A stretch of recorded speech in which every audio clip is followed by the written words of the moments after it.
రాష్ట్ర వ్యాప్తంగా anganwadi teachers and helpers ఆధ్వర్యంలో గత 24 రోజుల నుండి సమ్మె చేస్తున్నటువంటి వారికి మద్దతుగా పారా లక్ష్మయ్య, ఐఏఎస్ అకాడమీ అధినేత డాక్టర్ పి లక్ష్మయ్య తన మద్దతుని సంఘీభావాన్ని తెలియజేయడం జరిగింది.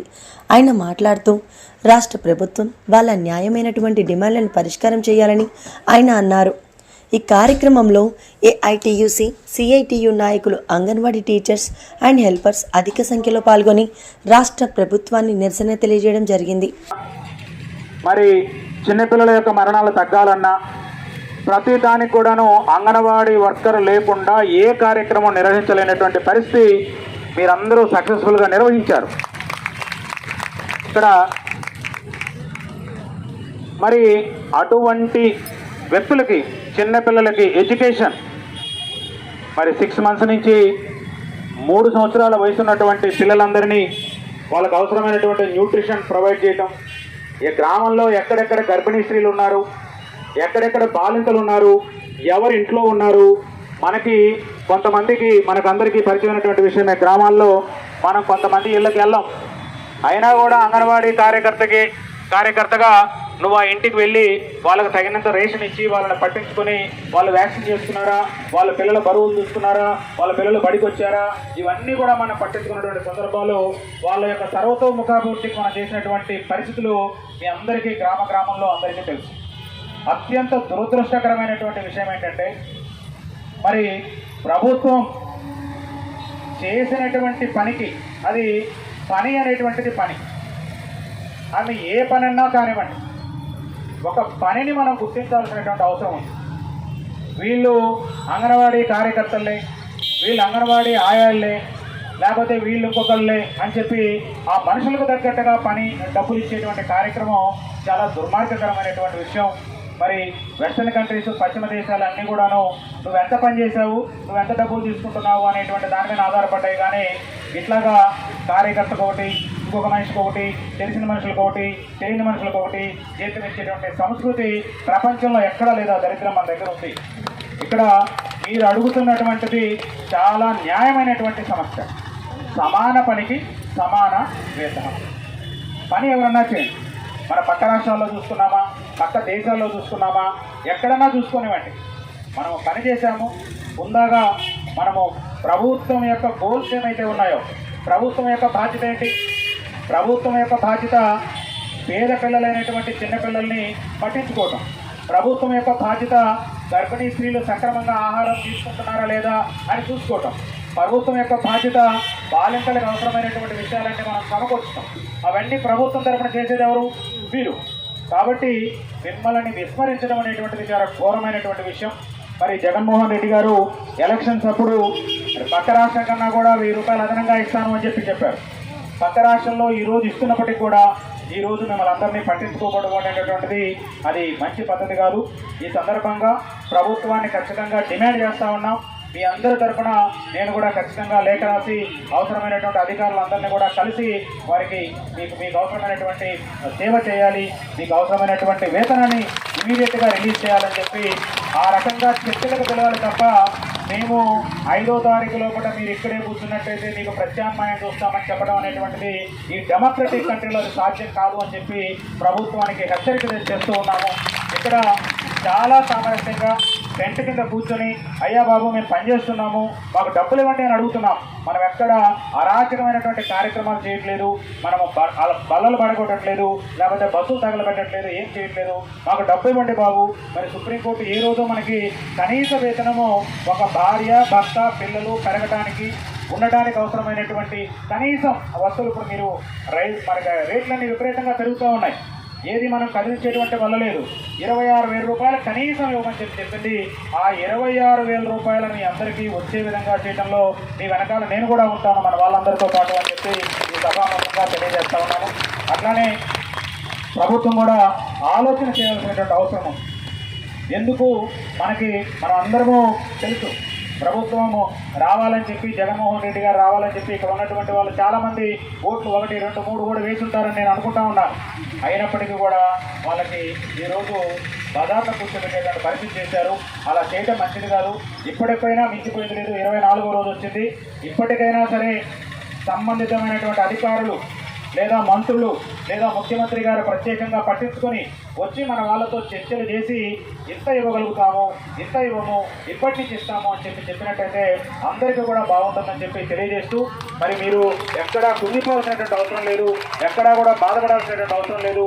ఇది మన యొక్క కర్తవ్యం ఇది. ఎందుకంటే మనం అందరి బాగోగులు చూస్తున్నాం. మరి మన బాగోగు ఎవరు చూడాలి? మీరే బయటికి రావాలి, మీరే అడగాల్సినటువంటి అవసరం ఉంది. కాబట్టి మీరు వచ్చారు, మేము 24 రోజుల నుంచి కూర్చున్నామని చెప్పి ఎవరు బాధపడాల్సినటువంటి అవసరం లేదు. ఇంకా కొంచెం ధైర్యంగా మీరు బాగా ఉండి మన యొక్క హక్కును మనం సాధించుకోవాల్సినటువంటి అవసరం ఉంది. కాబట్టి ఆ రకంగా మీరు ముందుకు వెళ్ళాలని కోరుకుంటూ, మీ యొక్క ఏమి అవసరమైనా కూడా మన వాళ్ళందరితోనూ సంప్రదింపులు చేస్తూ ఇక్కడ ఉన్నటువంటి పెద్దల యొక్క సహకారం తీసుకుంటూ ముందుకు వెళ్తామని చెప్పి తెలియజేసుకుంటూ మీ అందరి దగ్గర సెలవు తీసుకున్నాను. ధన్యవాదాలు. మున్సిపల్ కార్మికుల మద్దతు తెలిపిన డాక్టర్ పారా లక్ష్మయ్య, ఐఏఎస్ అకాడమీ అధినేత పి లక్ష్మయ్య గారు, జగన్మోహన్ రెడ్డి ప్రభుత్వం నోటుతో కొట్టాలని చూస్తుంది. మీరు ఓటుతో కొట్టాలి. మున్సిపల్ కార్మికుల సమస్యల పరిష్కారం అయ్యేంత వరకు మేము మీతోనే ఉంటాం. రాష్ట్ర ప్రభుత్వం తక్షణమే పరిష్కారం చేయాలి అని పి లక్ష్మయ్య పిలుపు. ఏఐటియుసి అనుబంధంగా ఉన్న మున్సిపల్ కార్మికుల మరియు జేఏసీ మున్సిపల్ కార్మికులు అందరూ కలిసి సమ్మెలోకి వెళ్లడం జరిగింది. ఈ సమ్మెను ఉద్దేశించి జిల్లా ప్రధాన కార్యదర్శి కాస రాంబాబు మాట్లాడుతూ మున్సిపల్ కార్మికులు ఎదుర్కొంటున్న సమస్యలు తక్షణమే పరిష్కారం చేయాలని ఆయన డిమాండ్ చేశారు. రాష్ట్ర ప్రభుత్వం నిమ్మకు నీరెత్తినట్లు వ్యవహరిస్తుందని, ఏమాత్రం వాళ్ళ సమస్యలు వినుటకు కూడా ఇష్టపడడం లేదని, ఆరోగ్యాన్ని పణంగా పెట్టి 5 కోట్ల ప్రజలను కాపాడగలిగే వాళ్ళు ఒక మున్సిపల్ కార్మికులని ఆయన అన్నారు.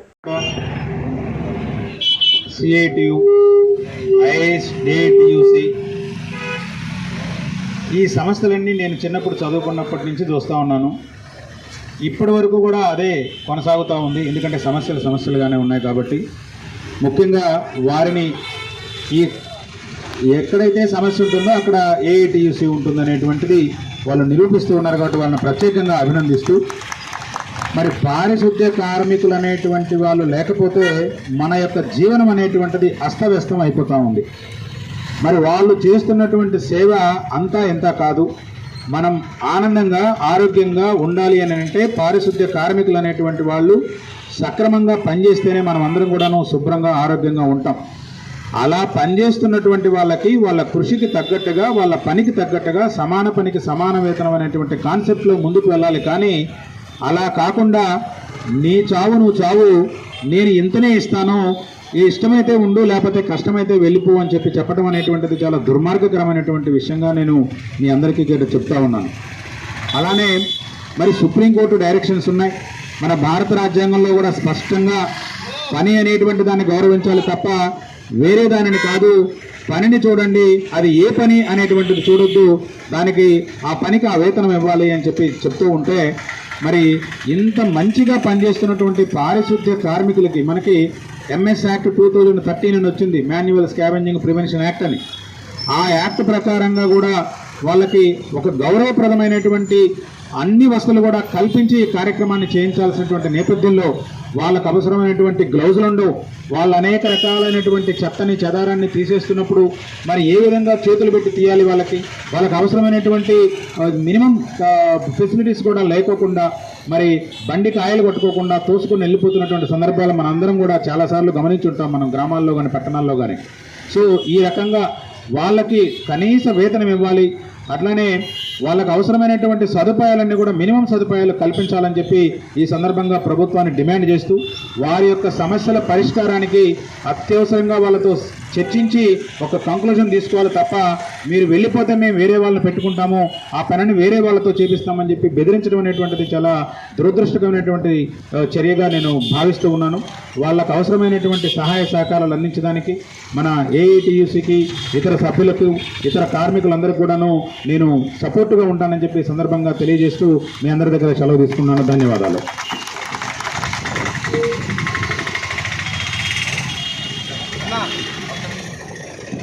వర్కర్ల ఐక్యత, వర్గలాలి మేస్త్రి డ్రైవర్ల వర్కర్ల ఐక్యత, వర్గలాలి మేస్త్రి డ్రైవర్ల వర్కర్ల ఐక్యత, వర్గలాలి మున్సిపల్ కార్మికుల ఐక్యత, మున్సిపల్ కార్మికుల ఐక్యత.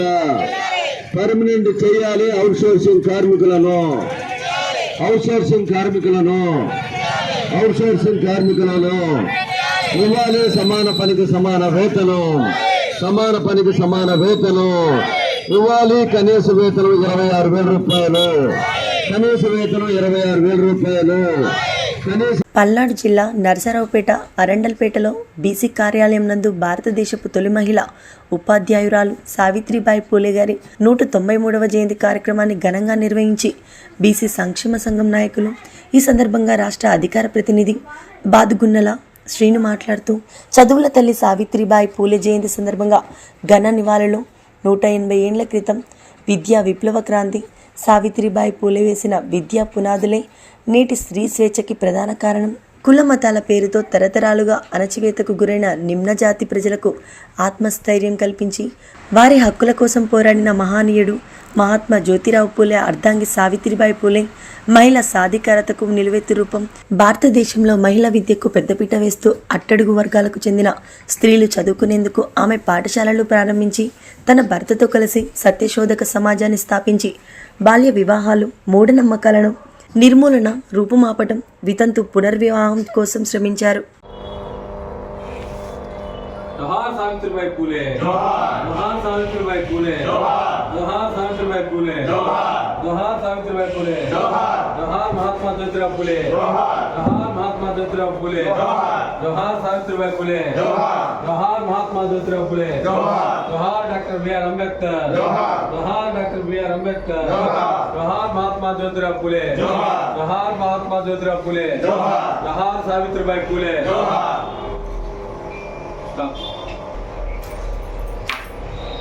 जोहार सावित्रीबाई फुले, जोहार सावित्रीबाई फुले, जोहार सावित्रीबाई फुले.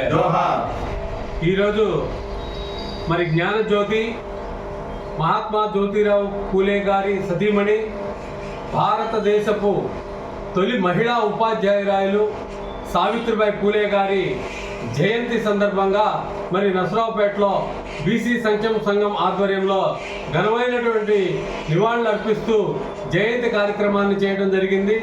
ఈ సందర్భంగా ఈ కేంద్ర రాష్ట్ర ప్రభుత్వాలకు మేము ఒకటే చెప్తా ఉన్నాం, ఏదైతే మరి 11 సంవత్సరాల వయసులో వివాహం ఆడి సావిత్రిబాయి పూలే గారు మరి మహాత్మా జ్యోతిరావు పూలే గారి దగ్గర తన భర్త అయినటువంటి మహాత్మా జ్యోతిరావు పూలే గారి దగ్గర మరి చదువు నేర్చుకొని ఈ భారతదేశంలో మహిళలందరూ కూడా చదువుకోవాలి, చదువు ద్వారానే జ్ఞానం వస్తుంది, ఈ సమాజం మార్పుకి విద్య అనేది ముఖ్యమని చెప్పేసి ఆ రోజుల్లో ఎన్నో అవమానాలు పడి మరి ఆ రోజుల్లో స్త్రీలు చదువుకోవడం అంటే ఒక మూఢాచారంగా భావించే రోజుల్లో మరి తను భర్త దగ్గర చదువు నేర్చుకొని మరి భారతదేశంలో ఈ రోజుకి ఎంతోమంది మహిళలు చదువుకుంటున్నారంటే సావిత్రిబాయి పూలే గారిని అందరూ స్ఫూర్తిదాయకంగా తీసుకోవాలి. అలాగనే మరి 1948లో జనవరి 1వ తేదీన మరి పూణేలో బాలికోన్నత పాఠశాలలు ఏర్పాటు చేసి అందులో కేవలం మరి మహిళలందరూ కూడా కులాలకి మతాలకి అతీతంగా అక్కడ ఉన్నటువంటి మహిళలందరూ కూడా చదువుకోవాలని విద్య నేర్పినటువంటి మహోన్నతరాలు సావిత్రిబాయి పూలే గారు. ఈరోజు మహారాష్ట్రలో ఆమె పేరు మీద అనేక యూనివర్సిటీలు మరి అలాగే విద్యాలయాలు, ప్రభుత్వ ఆఫీసులకి నామకరణం చేశారు. మరి ఈరోజు తెలంగాణ, ఆంధ్రప్రదేశ్ చూసుకుంటే నామమాత్రపు ఇవే ఉన్నాయి. కానీ పూర్తి స్థాయిలో మేము ఒకటే అడుగుతూ ఉన్నాం ఈ గవర్నమెంట్ని, ఏదైతే సావిత్రిబాయి పూలే గారి జన్మదినం జనవరి 3వ తేదీని ఉపాధ్యాయ దినోత్సవంగా అధికారపూర్వకంగా ప్రకటించి ఆ రోజు ప్రభుత్వ సెలవు దినంగా ప్రకటించాలని చెప్పేసి బీసీ సంక్షేమ సంఘం తరఫున డిమాండ్ చేస్తూ ఉన్నాం. అలాగే మరి రానున్న ఈ 24 రాజకీయ ఎలక్షన్లో మరి మేమెంతో మాకంతా అనే నినాదంతో మేము ముందుకు వెళ్తా ఉన్నాం. బీసీలకి ప్రతి పార్లమెంటు సెక్టార్లో 3 అసెంబ్లీ సీట్లు బీసీలకు కేటాయించాలని మరి అనేక ఉద్యమాల రూపంగా చేస్తా ఉన్నాం. మరీ ముఖ్యంగా మరి ఇటీవల ఈ రాష్ట్ర గవర్నమెంట్ మరి గౌరవ ముఖ్యమంత్రి జగన్మోహన్ రెడ్డి గారు 3 నెలల కిందట కుల జనగణన చేపడతామని పత్రికాముఖంగా ప్రకటించారు. కానీ ఈ రోజు కూడా ఆ ప్రక్రియ వాయిదాలు వేసుకుంటూ వెళ్ళారే కానీ మొదలు పెట్టలేదు. దానికి సంబంధించినటువంటి మా బీసీ మంత్రి చెల్లిపోయిన వేణుగోపాలకృష్ణ గారు మరి ఏదైతే బీసీ కుల జనగణను చేపడతామని గౌరవ ముఖ్యమంత్రి ఇచ్చిన మాట తప్పడని, ఒకవేళ మాట తప్పితే తల తీసుకుంటామని ప్రగల్భాలు పలికినటువంటి సందర్భం. మరి ఈరోజు ఏమైంది? మేమేమడుగుతున్నాం? 70 సంవత్సరాల కిందట ఉన్నటువంటి బీసీ లెక్కల్ని మళ్ళీ పునరావృతం కాకుండా కొత్తగా జనగణనలో భాగంగా కుల జనగణన చేపట్టాలని, అందులో బీసీ కులాల్లో ఉన్నటువంటి కులాల వారీగా జనాభాను లెక్కించాలని చేస్తున్నటువంటి ప్రభుత్వం మరి పార్లమెంట్ నుంచి పంచాయతీ దాకా ఉద్యమాలు చేసినటువంటి సందర్భం. మరి ఇచ్చిన మాట నిలబెట్టుకుంటానన్న ఈ ముఖ్యమంత్రి బీసీలను ఎందుకు చిన్న చూపు చూస్తున్నాడు? మరి బీసీలే వెన్నుముక అన్నటువంటి ముఖ్యమంత్రి బీసీల యొక్క వెన్ను విరుస్తున్నాడు. మరి ఈ రకంగా చేస్తే 2024 బీసీలు బటన్ నొక్కితే గ్యారంటీగా మీ ఓటమి తప్పదని చెప్పేసి ఈ రాష్ట్ర ప్రభుత్వాన్ని హెచ్చరిస్తూ మరొకసారి సావిత్రిబాయి పూలే గారి జయంతి కార్యక్రమం సందర్భంగా అందరికీ కూడా హృదయపూర్వక ధన్యవాదాలు తెలియజేస్తా ఉన్నాం.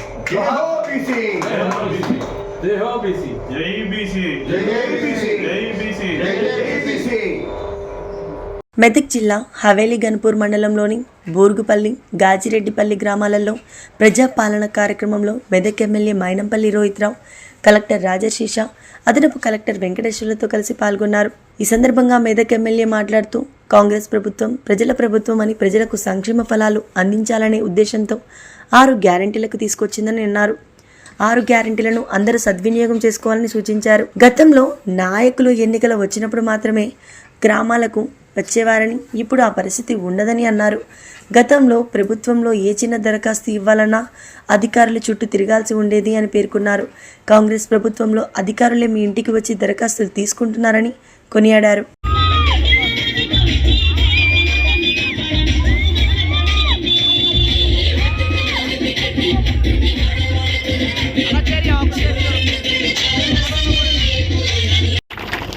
మొదటిగా వేదికను అలంకరించిన కలెక్టర్ గారికి, అడిషనల్ కలెక్టర్ గారికి, అడిషనల్ ఎస్పీ గారికి, ఆర్డీఓ గారికి, స్పెషల్ ఆఫీసర్ గారికి, ఇతర ముఖ్య అధికారులకు, నా రాజిరెడ్డిపల్లి కుటుంబ సభ్యులకు, నా ముందున్నటువంటి ప్రతి ఒక్కరికి కూడా నా హృదయపూర్వకంగా, మనస్ఫూర్తిగా, ప్రత్యేకంగా మరి పేరున అభినందనలు, ధన్యవాదాలు, నమస్కారాలు తెలియజేసుకుంటా ఉన్నా. మరి ఇంతకుముందు మీ గాజిరెడ్డిపల్లికి వచ్చినప్పుడు ఎన్నికల ప్రచారంలో భాగంగా మీకు చెప్పడం జరిగింది. మీ ఇంట్లో ఒక కుటుంబ సభ్యుడిలాగా, మీ ఇంట్లో ఒక అన్నలాగా, ఒక తమ్ముడిలాగా, ఒక కొడుకులాగా, ఒక మన్మడిలాగా నేను పనిచేస్తా అని చెప్పి మీకు చెప్పడం జరిగింది. చెప్పినా లేదా తల్లి? చెప్పినా లేదా? కాబట్టి చెప్పిన విధంగానే ప్రభుత్వమే మీ ఊరికి వచ్చే విధంగా, అధికారులే మీ ఊరికి వచ్చే విధంగా, ఎమ్మెల్యేనే మీ ఊరికి వచ్చే విధంగా ఇవాళ ఏర్పాట్లు చేసినాం. ఇంతకుముందు ఎప్పుడైనా ఇట్లా అయిందా? కనీసం మనం పోతే ఆ ఎమ్మెల్యే ఇల్లు చుట్టో, మంత్రి ఇల్లు చుట్టో, అధికారుల చుట్టో తిరిగే పరిస్థితి ఉండే. కానీ ఇప్పుడు అధికారులే మీ ఊరికి వచ్చే విధంగా, కలెక్టర్ గారు స్వయంగా, మరి అడిషనల్ కలెక్టర్ గారు, ఆర్డీఓ గారు అందరు కూడా మీ ఊరికి వచ్చి వాళ్ళ దరఖాస్తులు తీసుకుంటా ఉన్నారు. ఎంత అంటే నేను ఇంతకు ముందు కూడా చెప్పడం జరిగింది, మనది ప్రజల ప్రభుత్వము, ప్రజల పాలన. కాబట్టి ప్రజాపాలన అని ఇవాళ మనం ప్రారంభించుకుంటా ఉన్నాం. కాబట్టి మీ అందరు కూడా మరి మంచిగా ఆ దరఖాస్తులలో మరి మీ అన్ని కూడా రాసి మరి అధికారులను కూడా విజ్ఞప్తి చేస్తూ ఉన్నాం. ఎవరికైతే ఫామ్లు ఫిల్అప్ చేయడం రాకపోతే వాళ్ళని ప్రత్యేకంగా మరి మీరు చొరవ తీసుకొని వాళ్ళు ఫామ్లు ఫిల్ చేసే విధంగా మరి మీరు వారికి సహాయపడాలని చెప్పి మిమ్మల్ని కోరుతా ఉన్నాం. అదేవిధంగా మరి మీ అందరినీ కూడా ఇప్పుడే కాదు, నేను బతుకున్నంత కాలం, మీరున్నంత కాలం మన సంబంధం, మన అనుబంధం ఇట్లానే ఉండాలి. ఎప్పుడు ఇంతకుముందు ఓట్లు ఉన్నప్పుడు వస్తుండే, ఓట్ల తర్వాత మళ్ళీ కనిపిస్తుండేనా? ఇప్పుడు ఉన్నాయా ఓట్లు? మరి ఎందుకు వచ్చినా మీకోసం అంటే నేను మాటిస్తే వెనుకకు పోయేటోడిని కాదు, తప్పకుండా తూచా తప్పకుండా దాన్ని మరి ఏ విధంగా చేయాలో ఆ విధంగా చేసి మీకు సహాయపడే విధంగా, మీ కష్టాలలో పాలు పంచుకునే విధంగా నేను పనిచేస్తాను. ఇంకొకసారి మీ అందరు కూడా మాటిస్తా ఉన్నా.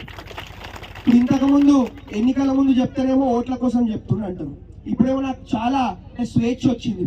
ఇప్పుడు ఏదన్నా మాట్లాడొచ్చు, ఎందుకంటే ఇప్పుడు మాట్లాడితే ఓట్లు అనరు కదా. ఇంతకుముందు పనికిరాని వాళ్ళు ఉంటారు మన మధ్యలో కూడా, ఆడాడ లంగలు దొంగలు ఉంటారు. అరే ఓట్ల కోసం వచ్చిండు అంటుండే. ఇప్పుడు ఓట్ల కోసం కాదు, మీకోసం వచ్చినా, మీ ఇంట్లో ఒక కుటుంబ సభ్యుడిలాగా ఉందామని వచ్చినా, మీ కష్టాలలో పాలు పంచుకుందామని వచ్చినా. కాబట్టి అదే విధంగా కొంచెం ఓపిక, సహనం, మీ సహాయ సహకారం కూడా నాకు కావాలి. మీ ఊరిని, మన ఊరిని అభివృద్ధి చేసుకోవాలంటే మీ సహాయ సహకారం, మీ ఓపిక కూడా కావాలి. కాబట్టి మీ అందరు కూడా మరి ఇంకొకసారి మీ అందరు కూడా ఇక్కడికి వచ్చేసినందుకు పేరు పేరున మనస్ఫూర్తిగా, హృదయపూర్వకంగా మరి ధన్యవాదాలు. మెదక్ జిల్లా నర్సాపూర్ మున్సిపల్ చైర్మన్ మురళీధర్ యాదవ్ వారి చైర్మన్ పదవిగా రాజీనామా చేయడం జరిగింది. ఈ సమావేశంలో councillor Goda Rajender, councillor Buchchesh Yadav, councillor Suresh, councillor Erukala Yadagiri, councillor Latha Ramesh Yadav, OBC Morcha Medak జిల్లా అధ్యక్షుడు మున్సిపల్ చైర్మన్ పదవికి రాజీనామా చేస్తూ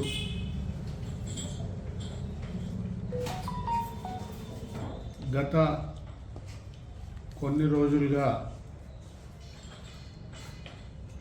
టిఆర్ఎస్ పార్టీ కౌన్సిలర్లు, నాయకులు కూడా మున్సిపల్ చైర్మన్పై అవిశ్వాసం అప్లికేషన్ ఇచ్చారని తెలిసింది. అవిశ్వాసానికి ఇంకా నోటీసులు రాలేదు.